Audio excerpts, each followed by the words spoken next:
BTI এক ধরনের bacteria যা লার্ভা ধ্বংস করে, তবে এটি প্রাপ্তবয়স্ক মশাকে নিয়ন্ত্রণ করতে পারে না।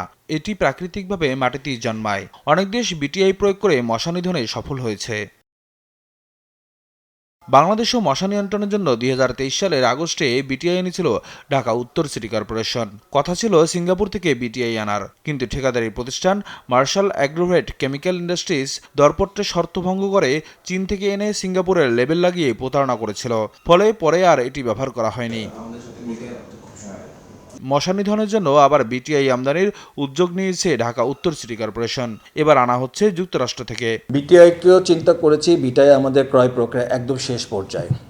একেবারে আমার কি লাগবে, কি পরিমাণ লাগবে, এটার জন্য কাকে আমরা প্রোভাইড করার জন্য বলবো, এগুলো সব একেবারে আমাদের যে অ্যাডমিনিস্ট্রেটিভ যে ডিসিশন সেগুলো হয়ে গেছে। বিটিআই যে কোনো সময় আমরা ইউজ করা শুরু করব। এটা ইউএসএ প্রোডাক্ট। বিশেষজ্ঞরা বলছেন, বিটিআই যেখান থেকে আনা হোক তা কার্যকরী কিনা সে পরীক্ষা করে আনা উচিত। সিটি কর্পোরেশনের কোনো টার্গেট করা উচিত না যে আমি কোথা থেকে কিনবো।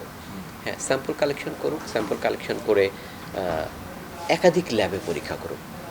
আপনারা ক্যামেরা ধরে রাখেন যতগুলো টেলিভিশন আছে, যেটা বেস্ট সেটা নিবে। এই কীটতত্ত্ববিদ জানান, যুক্তরাষ্ট্র থেকে বিটিআই আনা বেশ খরচ সাপেক্ষ।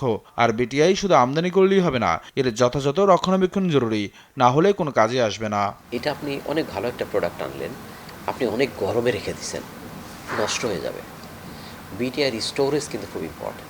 নিয়াজ মোরশেদ, দেশ টিভি, ঢাকা।